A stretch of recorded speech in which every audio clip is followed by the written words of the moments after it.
நம்ம நினைப்போம் நமக்கு எல்லாரும் நீ ரொம்ப முக்கியம். எல்லாரும் நம்மள தான் நினைச்சுட்டு இருக்காங்க. எப்பவுமே நம்மள தான் ஞாபகம் வச்சு செய்வாங்க. நம்ம எல்லாருமே முக்கியம்னு சொல்லிட்டு நம்ம டைம வேஸ்ட் பண்ணி மத்தவங்களுக்கு முக்கியத்துவம் குடுத்துக்கிட்டே இருப்போம்.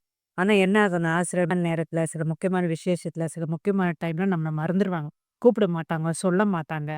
அவங்க வேணுன்ட்டும் பண்ண மாட்டாங்க. அந்த நயன்லாம் அவங்களுக்கு வந்து தோணாது. சில டைம் வராம போயிடும். நம்மளுக்கு அப்ப என்ன தோணிரும், ஐயோ! இவங்களுக்கு இவ்வளோ நாள் நம்ம டைம் வேஸ்ட் பண்ணதெல்லாம் வேஸ்ட்டு. நம்ம முக்கியமாவே எடுத்துக்கல. நம்மள ஒரு ஸ்டூப்பிடா வச்சிருக்காங்க. நம்மள வந்து தேவையில்லாம தூக்கி போட்டாங்க. இந்த உலகத்துல யாருமே நமக்கு தேவையில்ல. அப்படியெல்லாம் இல்ல. வாழ்க்கையில அவங்கவங்க யாரோ ஒருத்தருக்கு தேவை இருக்காங்க. புருஷனுக்கு பொண்டாட்டி தேவை இருக்காங்க. குழந்தைக்கு அம்மா தேவை இருக்காங்க. ஏதோ ஒரு நிலைமையில யாரோ ஒருத்தருக்கு தேவை இருந்துச்சு தான் இருக்காங்க. ஒரு சிலர் நம்மள கூப்பிடாதனால, ஒரு சிலர் நம்ம மதிக்காதனால, ஒரு சிலர் நம்ம ஞாபகப்படுத்தாதனால, நாம வந்து ஒரு சிலர் நம்ம ஞாபகப்படுத்தாதனால நம்ம யூஸ்லெஸ் கிடையாது. தேவையில்லாம கோவம். ஸோ, எப்பவுமே எல்லா இருந்தாலும் ஒரே அன்பு வச்சுக்கோங்க. எல்லாமே நல்லதாவே நடக்கட்டும்.